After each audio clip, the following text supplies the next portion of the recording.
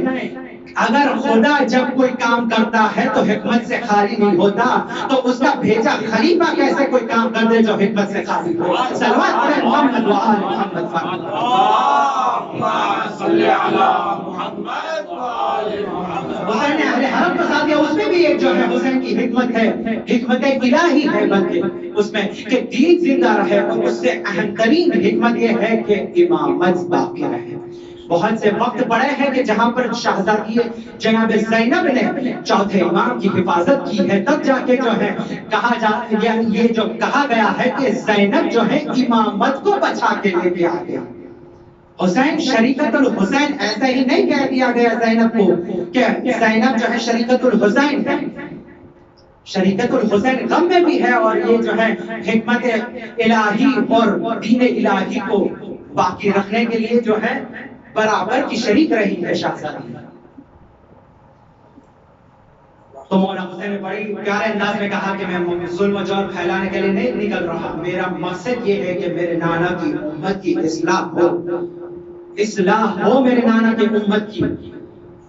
چونکہ اس وقت جو ہے سنت مردہ ہو چکی تھی اور بدعت زندہ ہو چکی تھی، سنت کو جو ہے پائمال کر دیا جا رہا تھا، دین کی تصویر کو بگاڑ دیا جا رہا تھا، اور ہمیں چھٹے امام نے جہاں یہ کہا ہے کہ ہمیں کربلا زندہ رکھنی ہے تو کربلا سے درس یہ لینا ہے۔ اور امام نے اور بھی ایک جملہ اس میں جو ہے ارشاد فرمایا ہے اپنی زندگی میں، زندگی طاہرہ میں مولا کیا فرماتے ہیں؟ شیعتنا کونوا زینا لنا ولا تکونوا شیئا علینا۔ اے میرے شیعوں، ہمارے لیے زینت کا سبب بننا، ہمارے لیے جو ہے رسوائی کا سبب نہ بننا کہ کہیں پر نکلو تو کہے کہ جو ہے یہ ہوتے ہیں شیعہ، نہیں، ہمارے لیے زینت کا سبب بنو کہ اگر تم زبان نہیں چلا رہے ہو پھر بھی جو ہے لوگ تمہارے اخلاق کو دیکھ کے کہے کہ ہاں یہ صادق آل محمد کا چاہنے والا ہے، صادق آل محمد کا چاہنے والا ہے۔ یہی تو سکھاتی ہے ہمیں کربلا، یہی تو سکھاتی ہے آزادی۔ اور ایک اور سوال آپ کے سامنے، اور پھر جو ہے انشاءاللہ اپنے مصائب اور موضوع تمام۔ ہمارے نوجوان کے درمیان میں ہر سال یہ دیکھنے کو ملتا ہے کہ دشمن جب مرجعیت کی طاقت کو جاننے لگا تو اس نے بہت ہی بڑا کھیل کھیلنا شروع کر دیا۔ صف حسینی میں گھس کے، صف ماتمداران، صف عزادار میں گھس کے اس نے جو ہے لباس عزادار بھی اختیار کیا، صورت بھی اختیار کی۔ دیکھیں عزیزان محترم، یہ وہی سیرت اور صورت ہے کہ جو 1400 سال پہلے بھی باقی تھی۔ 1400 سال پہلے بھی یہی ہوتا تھا کہ دھوکے سے جو ہے اہل حق کی صفوں میں گھس کے ان کو جو ہے متفرق کرنا، ان کو ایک دوسرے سے جدا کرنا، ان کو حق سے الگ کر دینا۔ تو جب دشمن مرجعیت کی طاقت کو پہچان گیا تو طرح طرح کے اشکالات لانے لگا۔ اس سال دیکھ لیجئے آپ کہ جہاں پر اس وبا کو پھیلا ہوا پایا اور عزاداران حسین اپنی عقیدت پیش کرنے کے لیے بے چین و بے قرار نظر آئے اور اس میں مرجعیت نے جب اہتمام عزاداری تو کہا ہے کرنے کے لیے کہ عزاداری کا اہتمام کرو، مگر دیکھو شروط کے ساتھ، شروط کو جو ہے انہوں نے ہٹا کے ایک دوسری صورت دے کے اس مسئلے کو لوگوں کے درمیان پھیلانا شروع کیا. کہا کہ مرجعیت کو کیا حق پہنچتا ہے کہ وہ حسین کی عزاداری کو روکے، جبکہ ظلم و جور کے دور میں بھی جو ہے عزاداری قائم و دائم رہی اور رہے گی انشاءاللہ تا قیامت رہے گی، کیونکہ یہ کوئی ہماری اپنی کارتون نہیں ہے کہ جس کی وجہ سے عزاداری زندہ ہے، بلکہ یہ ان معصوموں کی دعا ہے، شہزادی زینب کی دعا ہے، شہزادی کے آنسو کا صدقہ ہے کہ جو آج یہ عزاداری باقی ہے. تو ہم کون ہوتے ہیں کہ جو اس پہ فخر کرے کہ ہماری وجہ سے زندہ ہے عزاداری؟ نہیں، بلکہ ہم زندہ ہے عزاداری کی وجہ سے، ہم زندہ ہے عزاداری کی وجہ سے. عزیزان محترم، مرجعیت نے کبھی منع نہیں کیا ہے، حسین سے الگ نہیں کیا، بلکہ کہا ہے کہ اپنی صحت، اپنی جان کی حفاظت کے ساتھ جو ہے اہتمام کرو. اور باقاعدہ ہوا ہے. آپ دیکھیے عراق نجف اشرف کے اندر اور دیگر محافظات کے اندر بھی جو ہے بہت بہترین طریقے سے عزاداری کا اہتمام ہوا، موقف بھی لگے ہیں، نیازیں اور تبرک بھی جو ہے تقسیم ہو رہا ہے، اور مجلسیں بھی زور و شور سے برپا ہو رہی ہے.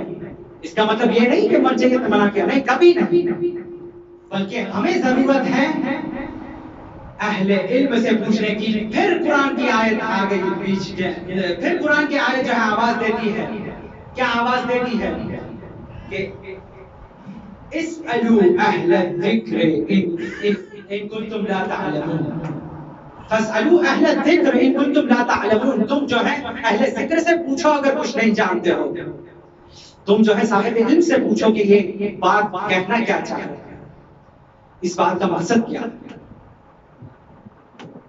تو بہرحال یہ بہت اہم ترین موضوع ہے، اور وہی سوال جو ہے ہر جو ہے جوان پوچھتا ہے کہ بھائی یہ بتا دو کہ عزاداری افضل ہے یا نماز. یہ سب سے جو ہے خطرناک موقف ہے. عزیزان محترم، اپنا ایمان سنبھالنے کی ضرورت ہے اس موقع پر کہ جہاں پر یہ لوگ ایسا کہتے کہ نماز افضل ہے یا عزاداری، یعنی یہ وہ لوگ ہیں کہ جو دونوں میں سے ایک پہ اکتفا کرنا چاہتے ہیں، یا تو انہیں عزاداری دے دو یا تو انہیں نماز دے دو.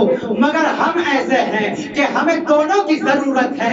اگر عزاداری نہ ہوتی تو نماز کی اہمیت سمجھ میں نہیں آتی، اور اگر نماز نہ ہوتی تو حسین کا مقصد ادھورا رہ جاتا. ایک سلمان پڑھیے محمد وآل محمد.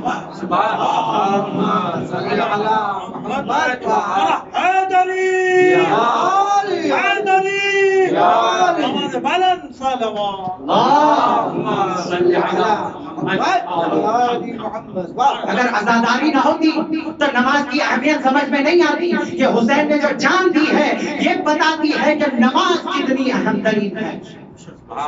نماز کی اہمیت کیا ہے؟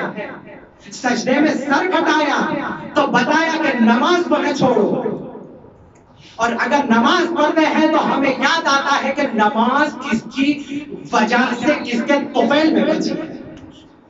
تو عزاداری کو جو ہے آتے ہیں، دونوں ایک دوسرے کے بغیر نہیں رہ سکتے. اگر عزاداری چھوڑ دو گے تو نماز ادھوری، نماز چھوڑ دو گے عزاداری ادھوری. لہذا دونوں ہمیں ضرورت ہے. اسی لیے جب رسول خدا نے کہا ہے اپنے زندگی میں بھی اور آخری لمحات میں بھی کہا ہے کہ انی تارک فیکم الثقلین کتاب اللہ وعترتی اہل بیتی ما ان تمسکتم بہما. غور کیجئے اس جملے پر، ما ان تمسکتم بہما لن تضلوا بعدی ابدا. اگر تم نے دونوں کو ایک ساتھ پکڑا تو کبھی گمراہ نہیں ہوگے. اگر قرآن کو پکڑ لیا جائے تب بھی گمراہ ہے، اور اگر اہل بیت کو صرف پکڑ لیا جائے، قرآن کو چھوڑ دیا جائے تب بھی گمراہ ہے. لہذا رسول نے تاکید کی ہے کہ دونوں چیزوں کو ایک ساتھ لے کے چلو. ایک آسان سی مثال دے دوں کہ اگر کوئی ایک انسان بالٹی میں پانی بھر کر اٹھانا چاہے تو اگر ایک بالٹی اٹھائے گا تو ایک طرف جھک جائے گا، مگر دونوں بالٹی جب بھری ہوئی اٹھائے گا تو بیلنس بنا کے چلے گا. تو ایسے ہی کچھ مثال، حالانکہ یہ جو ہے میں نے صرف ذہن کو سمجھانے کے لیے مثال آسان سے پیش کی ہے کہ ایسا ہی معاملہ کچھ ہے. اگر ایک کو پکڑا تو جو ہے ہم بیلنس کا جو ہے گڑبڑانا لازم ہے. لہذا دونوں کو پکڑے، دونوں لازم و ملزوم ہیں، دونوں ایک دوسرے کے بغیر نہیں رہ سکتے. جب یہ دونوں میں تفرقہ نہیں ہے تو ہم کون ہوتے ہیں ان دونوں میں تفرقہ پیدا کرنے والے؟ اسی لیے جس نے اہل بیت کے دامن کو پکڑا وہ نجات پا گیا. اور کربلا میں ایک اور اہم ترین موضوع ہے کہ جس کا بیان بہرحال دامن وقت میں گنجائش نہیں کہ میں آج کو اس موضوع کو ابتدا کروں. انشاءاللہ اگر حیات باقی رہی اور شہزادی کونین سلام اللہ علیہا کی طرف سے اگر توفیق رہی تو انشاءاللہ کل پھر ہم اس موضوع کو آگے بڑھائیں گے. اور اس میں بیان کرنا چاہتا ہوں کل کے موضوع میں کہ رزق حرام کیا اثر پیدا کرتا ہے ایمان انسان پر، ایمان بشر پر کیا اثر انداز ہوتا ہے. اور کربلا میں ہم نے دیکھا ہے، کربلا میں تقریباً مولا حسین نے 3 خطبے دیے عاشور کے دن، الگ الگ موقع کے اوپر، الگ الگ مقام کے اوپر. اس میں سے جب آخری خطبہ دینے کے لیے گئے تو آخری خطبے میں یہ کلمات مولا حسین نے بیان فرمائے ہیں کہ انتم عاصم لامری وغیر مستمع لقولی فقد ملئت قلوبکم من الحرام. کیا کہا مولا حسین نے اس آخری خطبے میں ان جملوں کے ذریعے سے کہا کہ تم لوگ جو ہیں میری مخالفت کرنے والوں میں، تم میری مخالفت کرنے والوں میں پائے گئے، میرے کلام کو سنا نہیں تم لوگوں نے. کیوں؟ کیونکہ تمہارے دل حرام سے بھر چکے ہیں. جب امام معصوم، امام اپنے کلمات، اپنی زبان سے جو ہے وہ لوگوں کو مخاطب ہوتا ہے اور لوگوں کے دل میں ذرا برابر بھی اثر نہ ہو تو سوچئے کہ کس حد تک قلب جو ہے، کس حد تک ان کے شکم جو ہے حرام سے بھرے ہوئے تھے. عزیزان محترم، اگر حرام سے شکم بھرے ہوئے ہیں تو امام معصوم یا قرآن کسی کی بات سمجھ میں نہیں آتی. اور یہی موضوع انشاءاللہ کل آگے تکمیل تک پہنچانے کی کوشش رہے گی انشاءاللہ. اس سے پہلے جو ہے آپ صلوات پڑھیں محمد و آل محمد. خداوند متعال نے قرآن میں ایک آیت میں ارشاد فرمایا هل جزاء الاحسان الا الاحسان. کیا جزا کا بدلہ، کیا احسان کا بدلہ احسان کے سوا بھی اور کچھ ہو سکتا ہے؟ عزیزان محترم دیکھیے، آپ ذرا غور کیجئے کہ امام حسین نے خدا کے دین کو بچانے کے لیے جب اپنا سب کچھ قربان کر دیا تو خدا نے جو ہے ایسی عظیم ترین نعمتوں سے نوازا. قرآن کہتا ہے یا ایتها النفس المطمئنہ ارجعی الی ربک راضیۃ مرضیہ فادخلی فی عبادی وادخلی جنتی. اے نفس مطمئنہ اپنے رب کی طرف پلٹ آ اور میری جنت میں داخل ہو جا. کتنے بلند ترین مقام سے نوازا ہے حسین کو کہ روایت بتاتی ہے کہ جب روز قیامت ہر کسی نبی، ہر کسی امام، ہر کسی شخصیت، ہر کسی نفس کو جو ہے وہ دعوت دی جائے گی حشر کے میدان میں تو خداوند متعال جب ہر کسی کو بلا لے گا اور چاہے گا کہ جناب سید الشہداء جناب امام حسین کو اس حشر کے میدان میں بلائے تو اپنے فرشتوں کو یہ حکم کرے گا کہ جاؤ زمین کربلا کو جو ہے عرش کی طرف لے آؤ یا میدان حشر کی طرف لے آؤ. میں نہیں چاہتا کہ میرے حسین کو یہاں آنے کی زحمت ہو. سوچئے جس حسین نے سب کچھ قربان کیا خدا نے کتنی بڑی منزلت سے نوازا. نہیں، یہاں پر بات تمام نہیں ہوتی بلکہ جو ان کی محبت میں دم بھرتے ہیں، بلکہ جو ان پر آنسو بہاتے ہیں ان کو بھی جو ہے بہت عظیم ترین نعمتوں سے نوازا، بہت عظیم ترین نعمتوں سے نوازا. آپ روایت اٹھا کے دیکھیے، آپ روایت پڑھتے ہیں ماشاءاللہ سے اور اس میں جو ہے ایک روایت گریہ کرنے کی کہ امام حسین کے اوپر اگر کوئی اتنا گریہ کرتا ہے کہ اشک جو ہے آنکھوں سے رخسار تک پہنچ جائے، اشک آنکھوں سے رخسار تک پہنچ جاتے ہیں تو خدا اس کے گناہ نہیں، اس کے ماں باپ کے گناہ نہیں، اس کے خاندان کے گناہ نہیں، بلکہ اس کے اطراف میں جتنے بھی مکان ہیں ان سب کے گناہوں کو بخش دیتا ہے۔ یہ ہے گریہ کرنے کی فضیلت اور اس کا اجر۔ اور اگرچہ کوئی رونے کی صورت بھی بناتا ہے تو اس کے اوپر جنت واجب ہے۔ رونے کی صورت، صرف رونے کی صورت تو بھی جو ہے تو وہ حسین نے کتنی عظیم ترین قربانی دی ہے کہ جس کا صلہ خدا نے اس طرح سے دیا ہے۔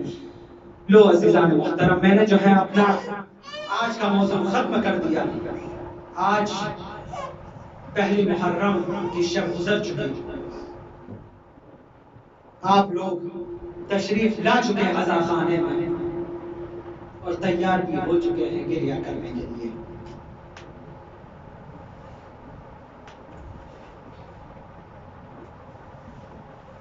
حسین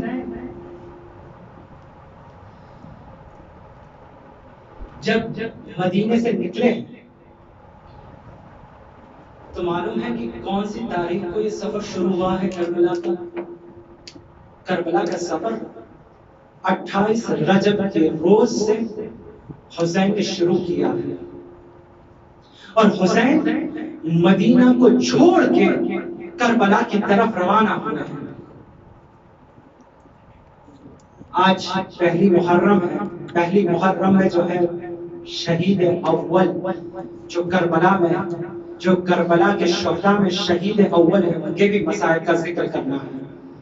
اور اس سے قبل میں ان کا ذکر کروں، رخصت حسین کے کچھ الفاظ، کچھ کلمات آپ کے سامنے رکھنا چاہتا ہوں۔ آپ سب کے ذہن میں واقعہ موجود ہے کہ جب مروان کو خط لکھا ہے یزید نے کہ حسین سے بیعت طلب کرو، اور مولا دربار میں پہنچے اور کہا کہ حسین بیعت کرو یا پھر جنگ کے لیے آمادہ ہو جاؤ، یا اپنے قتل کے لیے آمادہ ہو جاؤ، تب مولا حسین نے ایک جملہ ارشاد فرمایا ہے کہ مجھ جیسا تجھ جیسے کی بیعت نہیں کر سکتا۔ تو پیچھے سے ملعون نے کہا کہ پھر حسین تیار ہو جاؤ کہ یزید اپنا لشکر لے کے پہنچنے والا ہے تم تک۔ تو حسین نے گوارا نہیں کیا کہ نانا کے حرم کی بے ادبی ہو، اس وجہ سے حسین نے مدینے کو ترک کر دیا اور آتے ہیں مزار رسول پر، اور مزار رسول پر آتے ہیں جناب ام سلمہ وہاں موجود تھی۔ جناب ام سلمہ نے کہا آ گئے میرے لال حسین، چونکہ حسین کو پالا تھا نا ام سلمہ نے جناب شہزادی کونین کے ساتھ مل کر، تو بہت محبت کرتی تھی، اور کہا کہ آ گئے میرے لال حسین، کیا ہوا اداس کیوں ہو؟ تو کہا نانی اماں، میرے جد کی امت نے یہ گوارا نہیں سمجھا کہ اب حسین مدینے میں رہے، نانی اب حسین مدینہ چھوڑ رہا ہے۔ کہا اے حسین کہاں جانے کا ارادہ ہے؟ کہا اے نانی میں کربلا کا ارادہ کرتا ہوں۔ کربلا نہیں کہا بلکہ کہا کہ نانی میں عراق جانے کا ارادہ کرتا ہوں۔ جناب ام سلمہ کہتے ہیں میرے لال عراق مت جانا، کہیں اور چلے جاؤ، عراق نہیں جانا، کیونکہ میں نے تمہارے جد رسول خدا سے سنا ہے کہ میرا حسین کربلا کی زمین پر، عراق کی زمین پر 3 روز کا بھوکا پیاسا قتل کر دیا جائے گا۔ جزاکم اللہ خیر الجزا، آپ کی جو ہے گریہ بلند ہونے لگی ہے۔ جزاکم اللہ خیر الجزا۔ صاحب وقائع والحوادث لکھتے ہیں کہ جیسے ہی نانا کی مزار پہ پہنچے حسین، اور نانا کی مزار پر اپنے آپ کو گرایا، اور نانا کے مزار پہ گرا کے رونے لگے، اس حد تک گریہ کیا کہ حسین کی آنکھ بند ہو گئی، حسین کی آنکھ لگ گئی۔ خواب میں دیکھا کہ نانا جو ہے رسول خدا جو ہے اپنی قبر سے اٹھے، حسین کو گلے سے لگایا، گلے سے لگا کے کہا اے میرے حسین۔ جیسے ہی گلے سے لگایا کہا مولا حسین نے کہ اے میرے نانا میرے لیے کیا حکم ہے، میں کیا کر سکتا ہوں؟ رسول خدا ارشاد فرماتے ہیں کہ ان اللہ شاء ان یراک قتیلا، خداوند متعال چاہتا ہے میرے لال حسین کہ تمہیں مقتول دیکھے۔ اور ایک قیامت کا جملہ حسین نے کہا کہ جس کو سنتے رسول نے بھی گریا شروع کر دیا. حسین نے کہا کہ اے نانا نانا میری بہنوں کے بارے میں کیا حکم ہے؟ تو رسول گریا کرنے لگے. رسول نے فرمایا ان اللہ شاء ان یراہن سبایا کہ میرے لال حسین خدا چاہتا ہے کہ وہ تمہاری بہنوں کو وہ اسیر دیکھے. نانا حسین آپ کی خدمت میں ہے, اگر آپ کا دین بچتا ہے تو نانا یہ حسین اپنی جان دے دے گا. حسین روتے ہوئے اٹھے. ایک مرتبہ لوگوں نے پوچھا کہ حسین رونے کا سبب کیا ہے؟ کہا نانا نے شہادت کی خبر دی ہے مجھے. کہا شہادت سے رو رہے ہو؟ کہا شہادت پہ رونا نہیں ہے, نانا نے ایک اور خبر دی ہے کہ تمہاری بہنوں کی آوازوں میں رسن بنے گی. تمہاری بہنیں کربلا سے کوفے کے شام در بدر پھرائی جائے گی. نہ سر میں چادر ہوگی, جب دربار میں پہنچے گی شرابیوں کا مجمع ہوگا. علی اور فاطمہ کی بیٹیاں, جس سورج نے زینب کا سر نہ دیکھا ہو, آج شرابیوں کا مجمع, شرابیوں کے مجمع میں زینب کو نام لے کے بلایا جائے گا. یہ علی اور فاطمہ کی بیٹیاں ہیں, زینب کبریٰ ہے تو حسین کے جزاکم اللہ خیر الجزا. یہ علی و فاطمہ کی بیٹیاں ہیں. آئے جناب حسین کربلا کے کہتے ہیں, شہدائے کربلا کی فہرست کو تیار کیا اور کہا اے بھائی عباس جن جن لوگوں کو ہمارے ساتھ چلنا ہے ان سب کو اطلاع دے دو. جناب عباس نے فہرست کو ہاتھ میں لیا. کہا اے علی اکبر تم کربلا جا رہے ہو. جناب قاسم کے پاس آتے ہیں مولا. کہا اے قاسم تم بھی ہمارے ساتھ چلو گے؟ مولا ایک کے بعد ایک اصحاب و انصار کا نام لیتے رہے, ایک کے بعد ایک اصحاب و انصار کو جا کے اطلاع دیتے رہے, مگر ایک نام ایسا آیا کہ مولا گریا کرنے لگے. مولا عباس نے گریا کیا. وہ نام ایک چھوٹے سے بچے کا تھا. وہ بچہ اتنا چھوٹا تھا کہ اپنے پاؤں پہ کھڑا رہنے کی سخت نہیں رکھتا تھا, ایک خاتون کی گود میں تھا. عباس نے گریا کیا. گریا کرنے آگے بڑھتے ہیں اور کہا اے بی بی یہ اصغر بھی ہمارے ساتھ کربلا جائے گا. جزاکم اللہ خیر الجزا. اصغر بھی ہمارے ساتھ کربلا جائے گا. لو عزیزو قافلہ تیار ہوا. اب حسین نے اماریوں کو بلانا شروع کیا. ایک کے بعد ایک اماریاں لائی گئی, ایک کے بعد ایک خاتون آنے لگی. جوانان بنی ہاشم خاتون کو سوار کرانے کے لیے جمع ہو گئے. راوی کہتا ہے کہ جیسے ہی کوئی خاتون نکلتی تھی تو اندر سے ہر خاتون کا نام لیا جاتا تھا. اس کے مطابق جناب سید الشہداء جو ہیں ان کو سوار کراتے تھے. مولا حسین اپنی مسجد میں بیٹھے ہیں, حکم دیتے تھے سوار کرانے کا. جیسے ہی ایک خاتون آئی اندر سے آواز آئی حسن کی بیوہ آ رہی ہے. مولا سید الشہداء کہتے ہیں قاسم جاؤ ماں کا بازو تھامو, ماں کو سوار کرو. ایک خاتون پھر آئی کہ جس کے آنے کے بعد یہ آواز پیچھے سے آئی کہ علی اور فاطمہ کی بیٹی جناب ام کلثوم آ رہی ہے. مولا نے حکم دیا عباس بہن کا بازو تھامو, بہن کو سوار کرو. مولا آگے بڑھے, جناب ام کلثوم کو سوار کرایا. ایک وقت وہ آیا کہ راوی کہتا ہے کہ جب میں دیکھ رہا تھا کہ سارے جوانان کمرے بنی ہاشم, ہر ایک کمرے بنی ہاشم, ہر جوانان بنی ہاشم کسی نہ کسی خاتون کو سوار کراتے تھے, مگر اب میں جو دیکھتا ہوں کہ کوئی ایک خاتون ایسی آنے لگی کہ جس کے استقبال کے لیے سارے جوانان کمرے بنی ہاشم جمع ہو گئے اور آگے بڑھے. اور آواز آئی کہ علی و فاطمہ کی بڑی بیٹی زینب کبریٰ تشریف لا رہی ہے. اب جیسے ہی سنا سید الشہداء اپنی مسجد سے اٹھے, بہن کے احترام میں آگے بڑھے. عباس نے زانو کو بچھایا. جناب علی اکبر آگے بڑھے. کہا آئیے بھکی ابا میں سوار کرتا ہوں. کہا تم سے سوار نہ ہوں گی. کہا جناب عباس نے اے میری شہزادی آئیے میں اپنا یہ خادم کو میں سوار کرنا ہے. شہزادی نے کہا نہیں عباس آج تم سے بھی سوار نہیں ہوگی. بالآخر میں جناب حسین آگے بڑھے. کہا اے بہن زینب آئیے میں آپ کو سوار کر دوں. کہا معذرت چاہتی ہوں بھائی آج آپ سے بھی سوار نہ ہوگی. مجھے وہ شخص سوار کرے جو 11 محرم کو مجھے محفل میں تم سے سوار نہ ہوگی. بھیا مجھے وہ شخص سوار کرے جو 11 محرم سوار کرے. جزاکم اللہ خیر الجزا. مولا نے آواز دی بیٹا سجاد خودی اماں کو سوار کرو. لو آگے بڑھے امام. قافلہ تیار ہوا, قافلہ جانے کے لیے روانہ ہو رہا ہے, جانے کے لیے تیار ہے. اس اثنا میں ایک قیامت کا منظر برپا ہو گیا. شہزادی جو ہے اپنے نور عین جناب عباس کو تلاش کرنے لگی. شہزادی پوچھنے لگی کہ میرا بھائی عباس کہاں ہے. جیسے یہ قافلہ روانہ ہونا چاہتا ہے جناب عباس کو جو ہے تلاش کرنے لگی شہزادی. جب ہر محمل کے پاس تلاش کیا جناب عباس کہیں نظر نہیں آئے. ایک مرتبہ مولا حسین آگے بڑھے, کہا بہن پریشانی کا سبب کیا ہے. کہا میرا بھائی عباس کہیں نظر نہیں آ رہا ہے, میرا بھائی عباس کہیں نظر نہیں آ رہا ہے. مولا نے اشارہ کیا, وہ زمین بلند ہوئی جہاں عباس کھڑے تھے. وہ چوراہا تھا. عباس لوگوں کو ہٹا رہے ہیں, ہٹا رہے ہیں. کہہ رہے علی اور فاطمہ کی بیٹی زینب کبریٰ ام کلثوم آ رہی ہے, آنے والوں اپنی نظروں کو جھکا دو. میں کہوں گا عباس یہی وقت ہے کہ جناب زینب ان کا پردہ محفوظ ہے, مگر 11 محرم کو جب ضرورت ہوگی, جب شہزادی آواز دے گی تب تم نہ ہوگے نہ مولا حسین ہوں گے. شہزادی کس طریقے سے سوار ہوئی 11 محرم کو خدا جانتا ہے, اہل بیت جانتے ہیں. مجھ میں نہ پڑھنے کی سکت ہے نہ ہم میں سے کسی میں سننے کی سکت ہے. خدا بہتر جانتا ہے کیسے شہزادی سوار ہوئی ہے, کیسے قافلہ روانہ ہوا ہے. آئیے قافلہ آگے بڑھا.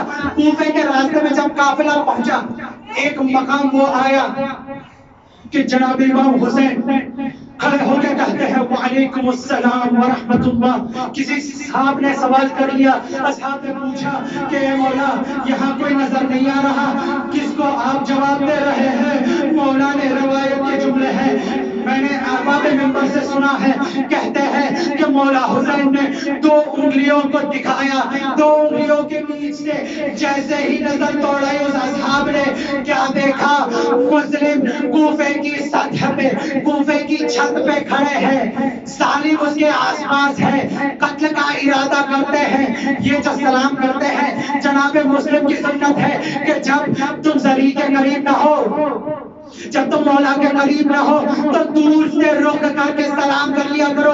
مسلم نے وہی سلام کیا, مولا نے جواب دیا. پھر آگے بڑھے اور راستے میں کچھ لوگ ملے. جب خبر ملی ہے کہ جناب مسلم دارالعمارہ سے گرا دیے گئے, سر تن سے جدا کر دیا اور ان کے جسم میں رسی باندھ کے لوگ گلی کوچوں میں اس مسلم کے لاشے کو گھما رہے ہیں. عزادارو جب یہ بات سنی ہے تو مولا نے کہا اے عباس جناب مسلم کی بچی کو میرے پاس لے آؤ. پیار سے گودی میں بٹھایا, بچی کے سر پہ ہاتھ پھیرا. اہل بیت عصمت و طہارت کے گھرانے کی بچی بھی سمجھ گئی. کہا کہ اے امو جان یہ پیار کس لیے, کبھی امر سر کو چومتے ہو, کبھی سر پہ ہاتھ رکھتے ہو, یہ کیا سبب ہے. کہا بیٹی آج سے میں تیرا بابا ہوں, مجھے اپنے باپ کی جگہ سمجھ لینا. ہاں عزادارو یہ سکینہ نہ دیکھ رہی ہو, کیونکہ جب جناب سکینہ نے عاشور کو دیکھا ہے, جب فوج عشریہ خیموں میں آئی, آگ لگی ہے خیموں میں, بچی کا دامن جلا. جب بچی نہر قرآن کی طرف بھاگی ہے, مسلم بن حمید بن مسلم کہتا ہے کہ میں چاہتا تھا کہ بچی کی دامن کی آگ کو بجھاؤں. جب میں اس کے پیچھے گیا کہا عائشہ میں سید زادی ہوں, میرے قریب نہ آنا. بس اتنا بتا دے اگر مدد کرنا چاہتا ہے تو بتا کہ نجف کا راستہ کدھر ہے. اے میں نجف جا کے اپنے دادا سے شکایت کروں گی, اے مشکل کشا علی, اے میرے دادا علی پورے کائنات کی مشکل کو حل کرتے ہو. آج تمہاری پوتی سکینہ دشمنوں نے باپ کو قتل کیا, دامن بھی جلا, گوشوارے بچھلے, تماچے بھی لگے, کیا کیا ہم میں مصائب میں برپا ہوا. الا لعنت اللہ علی القوم الظالمین وسيعلم الذين ظلموا أي منقلب ينقلبون.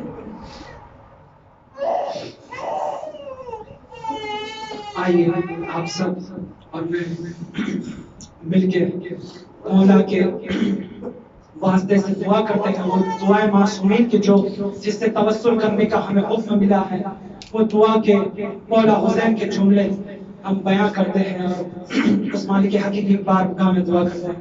بسم اللہ الرحمن الرحیم یا ابا عبداللہ یا حسین ابن علی ایها الشهيد يا ابن رسول الله يا حجة الله على خلقه يا سيدنا ومولانا إنا توجهنا واستشفعنا وتوسلنا بك إلى الله وقدمناك بين يدي حاجاتنا يا وجيها عند الله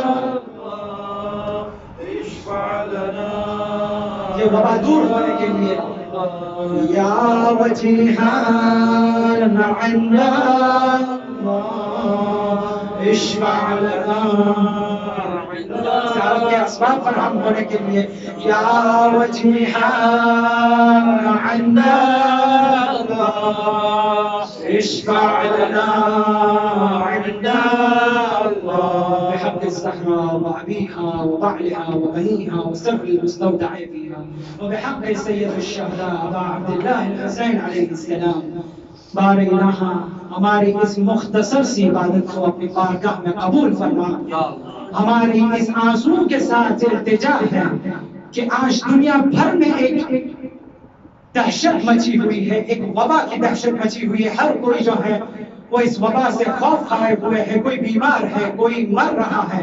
بار الہ ہم سے اس وبا کو دور فرما، ہمارے امام کے ظہور میں تعجیل فرما، ان کے آبان و انصار میں ہم سب کا شمار فرما۔ بار الہ جو مومنین والمؤمنات دلوں میں تمنا چھپائے ہے کہ وہ مولا امام حسین کی زیارت کرے، مولا بار الہ انہیں زندگی میں وہ موقع فراہم فرما کہ وہ سید الشہداء کی زیارت سے مشرف ہو سکے۔ اور جو مومن والمومنات آتے ہیں بار الہ ہر سال انہیں آنے کی توفیق نصیب فرما، ہمارے گناہوں کو بخش دے، ہمارے نوجوان ہماری قوم کو اس عزاداری سے درس لینے کی توفیق عطا فرما، ان مجلسوں سے متاثر ہو کے جو ہے ہمیں حقیقی شیعہ بننے کی توفیق عطا فرما، صالحین بندوں میں شمار فرما۔ پھر آخر میں یہی دعا ہے کہ بار الہ یہ زمین پھر فریاد کر رہی ہے کہ وارث حسین کی آج پھر ضرورت ہے، دنیا میں پھر جو ہے دہشت مچی ہوئی ہے، پھر ہر جگہ ظلم و جور ہے، ہر جگہ جو ہے کہیں نہ کہیں مشکلی اور پریشانی ہے۔ وارث حسین امام زمان علیہ السلام کے ظہور میں تعجیل فرما، ان کے آبان و انصار میں ہم سب کا شمار فرما۔ ربنا تقبل منا انك انت السميع العليم